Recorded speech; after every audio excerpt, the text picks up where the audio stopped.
going full diva. Can you believe this? A jamfluencer going full diva. Favourite royal couple, Harry and Meghan, well...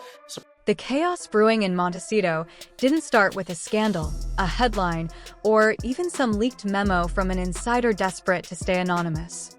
No, this one began exactly the way most things do in Meghan Markle's world, with a demand so outrageous it made an entire PR team collectively reconsider their career choices. Word started trickling out of Montecito early Monday morning, the kind of whispers that make interns refresh their NDAs and senior staff triple-check their exit strategies. Meghan, apparently in full Duchess mode, had unleashed a new set of requirements for her PR firm. Requirements so over-the-top that even Hollywood veterans, the ones who've handled Grammy meltdowns and Oscar feuds, were left blinking in disbelief. It's a PR disaster to have, Pat Tillman's mum saying it's not a good idea for him to receive the award. And one insider said it best: she didn't ask for miracles. She demanded them loudly. The requests reportedly included everything from reframing her entire public narrative overnight to pushing glowing stories into outlets that barely cover royalty anymore, to orchestrating what she allegedly called a global empathy reset. No one even knew what that meant. And honestly, no one wanted to ask. Tensions had been simmering for weeks. Meghan's popularity was dipping again. Critics were louder than usual. A few high-profile business deals had stalled. The lifestyle brand wasn't gaining traction the way she expected. And of course, the constant comparisons to Catherine weren't helping. So Meghan did what she always does when the spotlight dims or shifts. She tried to force it back onto herself, no matter the cost. Prince Henry Charles Albert David of Wales, Sussex, what are you doing here? Sorry. Harry, bless him, tried to keep things calm, but he's long past being the shock absorber between Meghan and the world. Even he seemed overwhelmed this time. One person close to the situation said Harry looked like a man watching a train he couldn't stop, pacing the halls while Meghan stormed through meetings like a general planning a battlefield takeover. The PR team, already exhausted from weeks of small fires, suddenly found themselves dealing with a wildfire. Meghan, according to sources, demanded the firm counteract every negative story, plant a dozen positive ones, rewrite her public image, reintroduce her as a Hollywood powerhouse, and shut down all online criticism, all before the end of the month. When the team gently explained that this wasn't realistic, Meghan allegedly snapped. Not frustrated, not disappointed, full volcanic eruption. Unlike, one might say, for Harry and Meghan, who yet again seemed... One witness said her voice could crack diamonds. Another claimed the walls in the Montecito home vibrated. Someone else said Harry flinched every time she raised her hand to emphasize a point. Apparently, at one moment, Meghan launched into a tirade about how everyone, the press, the palace, the public, even America's elite, had conspired to dim her light. The PR team tried to remain professional, but it was painfully clear they were done. No amount of crisis management money could make up for the intensity of that meltdown. These weren't interns or amateurs. These were industry veterans who had handled celebrities with reputations far more complicated than Meghan's. Yet what broke them wasn't the workload. It was the sense that Meghan wanted them to fight an enemy she kept reinventing day after day, hour after hour. By Tuesday morning, 3 senior staff members had reportedly quit. 2 more submitted their notices. Another asked to be transferred off the Sussex account. And the firm's CEO apparently made a gentle but firm call to Harry, saying the relationship was no longer a good fit. After a surprising behind-the-scenes detail about her conduct sent the internet into overdrive. So she appeared on the cover of Harper's Bazaar's. That's PR speak for. Your wife burned this bridge down, paved over the ashes, and salted the earth so nothing can grow there again. Meanwhile, Meghan was stunned, genuinely shocked, that anyone would walk away from her. The Duchess of Sussex, once the woman who captivated the world's adoration, couldn't believe a PR firm would dare quit. She allegedly insisted the firm was failing her, that they weren't elevating her properly, that they lacked vision. And according to insiders, she even floated the idea of finding a world-class firm that understands global royalty and celebrity influence. Translation: a firm that would tell her yes to everything. But here's the twist. Most top PR firms already know her reputation, and many want absolutely nothing to do with the non-stop crisis cycles the Sussexes generate. It's not politics, royalty, or public opinion.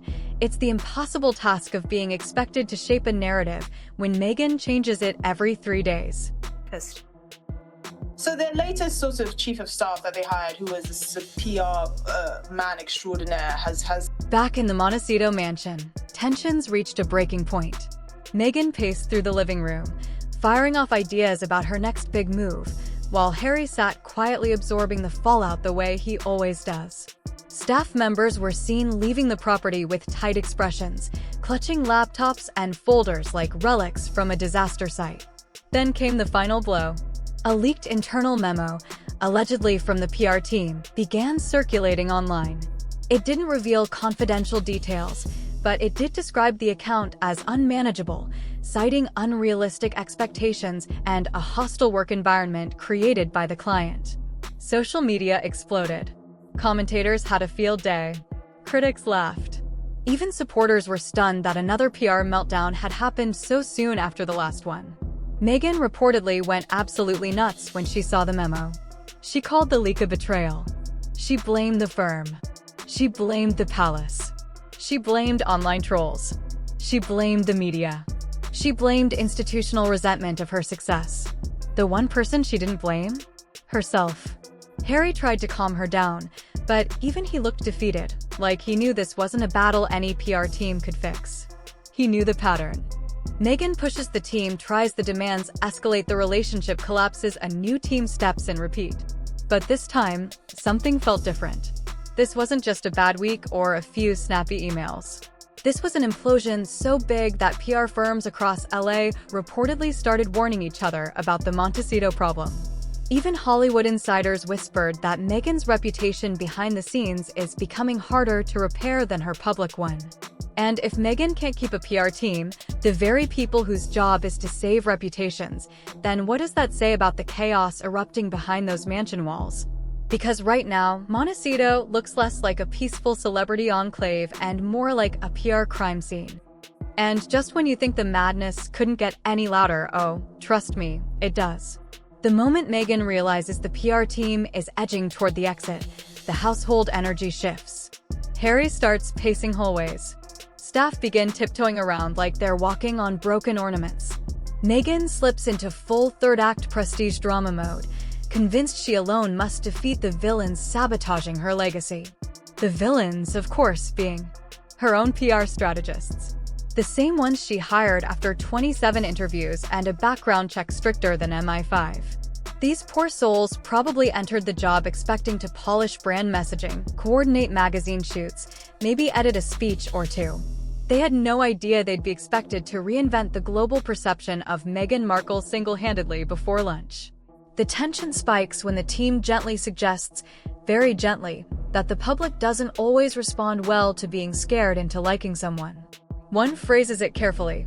We may want to consider a softer tone in upcoming messaging. And Meghan's face? You can practically hear the record scratch. Because in her mind, softening is code for dim your light. And if there's one thing Meghan refuses to do, it's dim anything. Suddenly, the conversation shifts. She paces the room, insisting she's being sabotaged, that people inside the house don't understand her brand, that certain staff aren't aligned with her vision. She even hints, dramatically, that she might need to bring in people who truly appreciate what she brings to the table. And that's when the PR team knows they're done.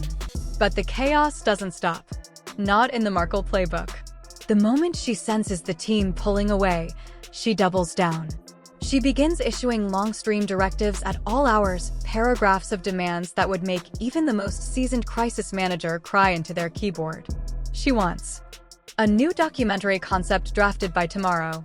Options for a philanthropic campaign that centers around her but doesn't look like it centers around her. A strategy for dealing with haters. A plan to reclaim the narrative. A push to elevate the conversation. And the cherry on top.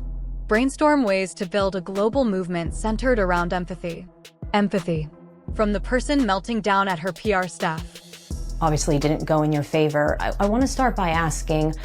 Meanwhile, Harry is in the next room looking like a man who desperately wishes noise-canceling headphones worked on emotions. He's overwhelmed, exhausted, and trying very visibly to play mediator. He keeps popping his head in with a quiet, "Hey babe, maybe we take a breather?"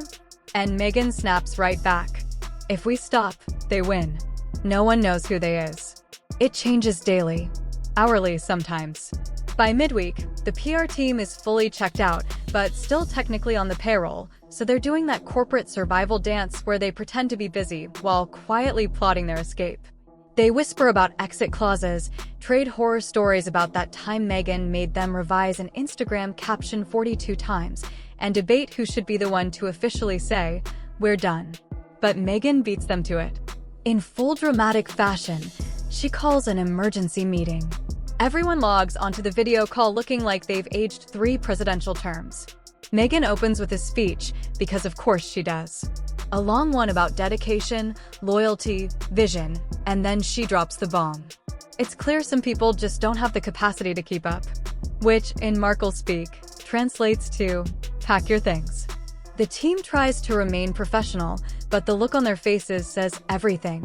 They thank her for the opportunity, promise to prepare transition documents, and Meghan nods like a queen dismissing her courtiers. The moment the call ends, boom. The moment the call ends, boom. Montecito erupts into a thunderstorm of frantic emails, half-finished files, and staff trying very hard not to look like they're celebrating their freedom. But here's the twist, and with the Sussexes, there's always a twist. Just days after firing the PR team, Meghan suddenly panics. Because without a team, she has no one to craft her next move. No one to maintain her relevance. No one to help shape the perception she is fighting so desperately to control. So she pivots straight to Harry, insisting they need to hire a new, better, superior team immediately. Harry just rubs his temples. Because at this point, every PR agency in Hollywood has the Sussexes on the approach with caution list. Some have them on the absolutely not, under any circumstances list. Their meltdown track record is now an open secret in the communications world. Agencies practically draw straws to decide who has to respond to their emails. But Meghan remains convinced that the perfect team is out there, a team that will understand her, worship her, and place her on the pedestal she believes is her natural habitat. So she starts contacting firms. And within hours, she's spiraling again because most of them politely decline. A few don't even bother responding. This is when Montecito hits maximum chaos mode. She storms around the house ranting about incompetence, betrayal, and how people are too intimidated to work with greatness. Harry tries to be supportive, but even he seems to know there's no winning this one. Days pass. Meghan sends inquiries to boutique firms, independent consultants, even PR veterans who retired years ago. She is determined to find anyone who will see her public image as a challenge instead of a nightmare. But the message comes back loud and clear. No one wants to touch this level of drama. By now, neighbors are whispering. Assistants are whispering. Even the couple's remaining staff whisper behind closed doors because the volcano is rumbling louder by the hour. And then, in the ultimate twist of irony, Meghan begins suggesting, half joking but fully serious, that maybe she should run her own PR. She says things like, "No one understands my narrative like I do," and "I've studied storytelling my whole life," which translates to, "I am the brand, therefore I am the best person to control it."